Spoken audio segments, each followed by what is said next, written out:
Breaking news చూస్తున్నాం. రాజ్యసభ పదవికి మోపిదేవి బీదా మస్తానరావు రాజీనామా చేశారు.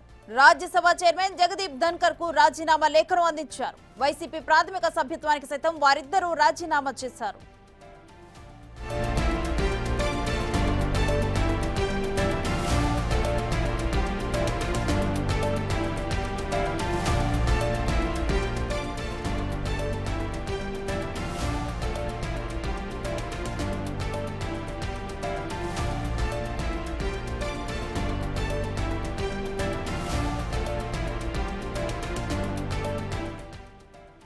రాజ్యసభ పదవికి మోపిదేవి అదేవిధంగా బీదా మస్తానరావులు అయితే రాజీనామా చేశారు. అనంతరం వైఎస్ఆర్సీపీకి కూడా రాజీనామా చేస్తున్నట్లుగానైతే లేఖలను పంపించారు. మరి డీటెయిల్స్ ఏంటనేది కూడా మా ఢిల్లీ ప్రతినిధి శివానాయుడు తెలుసుకుందాం. శివ,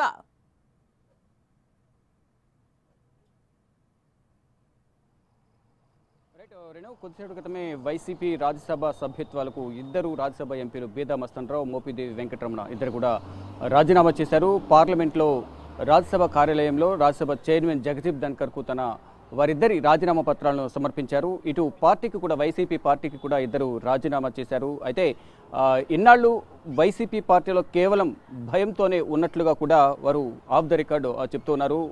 జగన్మోహన్ రెడ్డితో విభేదాలు ఉన్నాయి, ఆ విభేదాలు ఏమిటి అనేది నేను బయటికి చెప్పలేనంటూ కూడా ఇటు బిగ్ టీవీతో మాట్లాడుతూ మోపిదేవి వెంకటరమణ కూడా తెలిపారు. అంటే గత ప్రభుత్వంలో జగన్మోహన్ రెడ్డి పాలనలో సంక్షేమం అందించినప్పటికీ అది సరైన రీతిలో అందలేదు. మరోవైపు సంక్షేమంపై దృష్టి పెట్టి రాష్ట్ర అభివృద్ధి కుంటుపడే విధంగా కూడా జగన్మోహన్ రెడ్డి వ్యవహరించారు.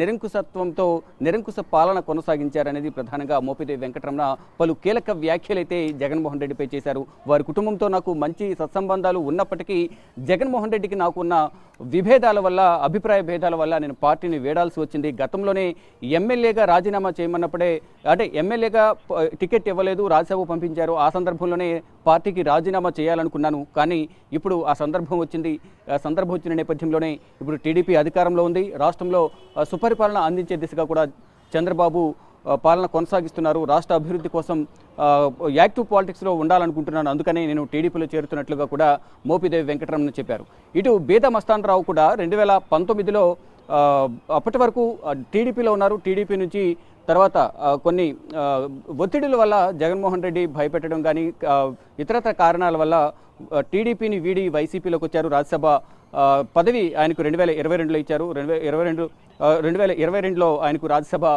పదవిని కేటాయించారు. ఇంకా 4 సంవత్సరాలు ఆయన పదవీ కాలం ఉంది. ఇప్పుడు 2 సంవత్సరాల తర్వాత వైసీపీకి ఇటు బీదా మస్తానరావు రాజీనామా చేశారు.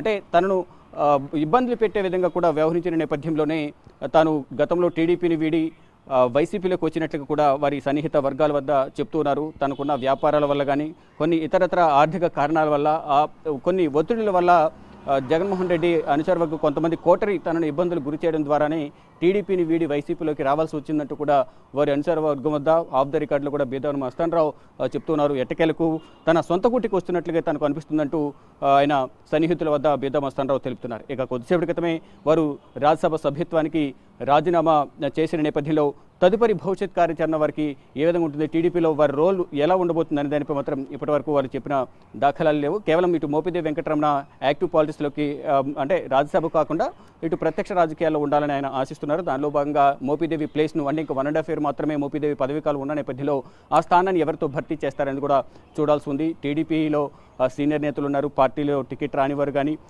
టికెట్ వచ్చి కొంతమంది ఓడిపోయిన వారు ఉన్నారు, మొదటి నుంచి కష్టపడి పార్టీ కోసం పనిచేసిన వారు ఉన్నారు. అటువంటి వారికి కేటాయిస్తారా, లేదా ఎటువంటి వారికి పార్టీ స్థానం కల్పించబోతుంది రాజ్యసభ సభ్యత్వం అనేది చూడాల్సి ఉంది. ఇటు బీదా మస్తానరావు మాత్రం మళ్ళా తన స్థానానికి తాను వస్తారంటూ ప్రచారం జరుగుతోంది. బీదా మస్తానరావుకు 2028 వరకు అవకాశం ఉన్న నేపథ్యంలో 4 సంవత్సరాలు ఇంకా పదవీ కాలం ఉంది. ఇప్పుడు రాజీనామా చేస్తారు కాబట్టి తర్వాత త్వరలోనే ఉప ఎన్నికలు రాబోతున్నాయి. వచ్చిన తర్వాత మళ్ళా ఆయనే బీదా మస్తానరావు వస్తారు, ఇంకెవరైనా టీడీపీ అధినేత చంద్రబాబు వేరే వారికి టికెట్ కేటాయిస్తారనేది కూడా చూడాల్సి ఉంది. కానీ ఇప్పటి వరకు అందుతున్న సమాచారం ప్రకారం కొంతమంది సీనియర్ గతంలో మోపిదేవి వెంకటరమణ స్థానాన్ని మాత్రం గతంలో రాజ్యసభ ఎంపీగా ఉన్న కనకమేడల పేరు కొంత తెర మీదకు వస్తున్నప్పటికీ ఆయన మాత్రం ఇప్పటివరకు నాకు ఎటువంటి సమాచారం లేదంటూ కూడా ఆయన కొట్టిపారేస్తున్న పరిస్థితి కనిపిస్తుంది. ఇంకా సీనియర్లు ఉన్నారు, అంటే అధినేత నుంచి ఎటువంటి సమాచారం లేదు. అధినేత నిర్ణయాన్ని బట్టి అందరూ నడుచుకుంటారు. అధినేత ఏ నిర్ణయం తీసుకున్నా దాని ప్రకారమే అందరూ నడుచుకోవాల్సి ఉంటుంది కాబట్టి అధినేత నిర్ణయమే ఫైనల్ అంటూ కూడా కనకమేడల తెలిపారు. ఇక బీదా మస్తానరావు సంబంధించి ఇంతకుముందు చెప్పినట్లుగా ఆయనకు రాష్ట్రంలో అవకాశం కల్పిస్తారా లేదా ఆయన మళ్ళీ పెద్దల సభకి పంపిస్తారనేది కూడా చూడాల్సి ఉంది. మొత్తంగా చూసుకుంటే గత 5 సంవత్సరాల పాలన కాలంలో రాష్ట్రం అభివృద్ధి అనేది కుంటుపడింది. రాజకీయ కక్ష ధోరణితోనే కక్ష సాధింపులకు పాల్పడ్డారు. మరోవైపు చంద్రబాబును అరెస్ట్ చేసిన సందర్భంలో కూడా చంద్రబాబును అరెస్ట్ చేయొద్దు, ఇది కరెక్ట్ కాదని జగన్కు సముదాయించిన మా మాటలు లెక్క చేయకుండా నిరంకుశత్వంతో కొంతమంది మాటలను విని కొంతమంది ఆయన చుట్టూ ఉన్న కోటరి మాటలు మాత్రం విని మమ్మల్ని అందరినీ కూడా పక్కన పెట్టారు. అప్పుడే మేము విభేదించాం, చంద్రబాబును అరెస్ట్ చేయకూడదు, అరెస్ట్ చేయొద్దని చెప్పినప్పటికీ కూడా మా మాటలు లెక్కలు చేయలేదు అనేది మోపిదేవి వెంకటరమణ చెప్పారు. మొత్తంగా చూసుకుంటే జగన్ వ్యవహరించిన తీరే, ఒకటి బాబాయ్ హత్య కేసు, సొంత తెళ్లిలే రోడ్డుపైకి వచ్చి జగన్మోహన్ రెడ్డికి ఓటు వేయొద్దని చెప్పడం, మరోవైపు మాస్కులు అడిగిన సుధాకర్ని ఆయన మరణించడం, మృత్యువాత పడడం, మరికొంతమందిని రాజకీయంగా ఎదుర్కోలేక అనేక కేసులు బనాయించడం, అనేక మందిని హతమార్చడం, ఇవన్నీ కూడా అనేక ఘటనలు కూడా దాని పర్యవసానం గత ఎన్నికల్లో ఇప్పుడు వచ్చిన ఎన్నికల్లో జగన్మోహన్ రెడ్డి చూశారు. అంటే ఇద్దరికి అభిప్రాయ భేదాలు ఉన్నాయి, అభిప్రాయ భేదాలు నేను చెప్పకూడదు, ఏ అభిప్రాయ భేదాలు ఉన్నాయి, ఇద్దరి మధ్య ఎటువంటి అభిప్రాయ భేదాలు వచ్చాయనేది జగన్మోహన్ రెడ్డికి తెలుసు, ఆయన్నే అడగండి అంటూ కూడా మోపిదేవి వెంకటరమణ చెప్తున్నారు. ఇక మొత్తంగా చూసుకుంటే వైఎస్ ఫ్యామిలీతో అనేక సంవత్సరాల నుంచి ఇటు వైఎస్ రాజశేఖర రెడ్డి తర్వాత ఆయన కుమారుడు ఇద్దరి మధ్య చాలా వ్యత్యాసం ఉంది. కానీ మారతారని అనుకున్నాం, కానీ జగన్మోహన్ రెడ్డి ఒంటెత్తు పోకడలతో ఏకపక్షంగా నిర్ణయాలు తీసుకుంటున్నారు, సీనియర్లకు గౌరవం ఇవ్వడం లేదు అనేది ప్రధానంగా ఇటు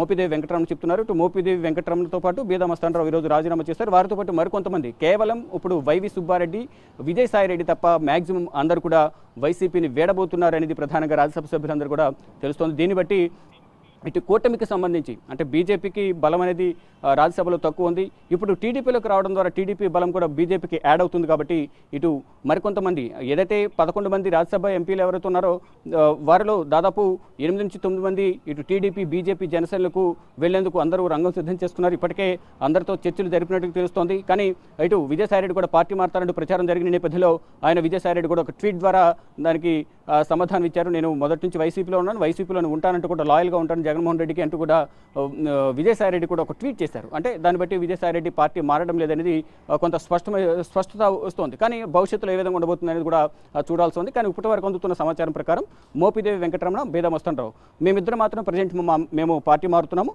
వేరే వాళ్ళ గురించి నాకు తెలియదంటూ కూడా మోపిదేవి వెంకటరమణ బిగ్ టీవీతో మాట్లాడుతూ తెలిపారు. ఇక మొత్తంగా చూసుకుంటే ఇద్దరు పార్టీ మారిన తర్వాత మరికొంతమంది కూడా టీడీపీలోకి టచ్లోకి వెళ్ళారు.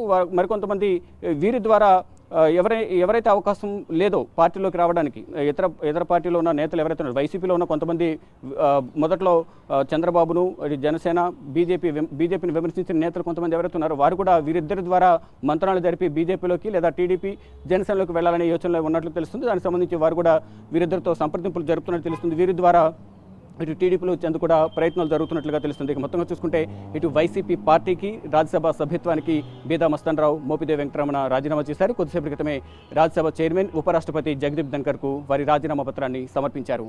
Renu. Right, thank you Shiva.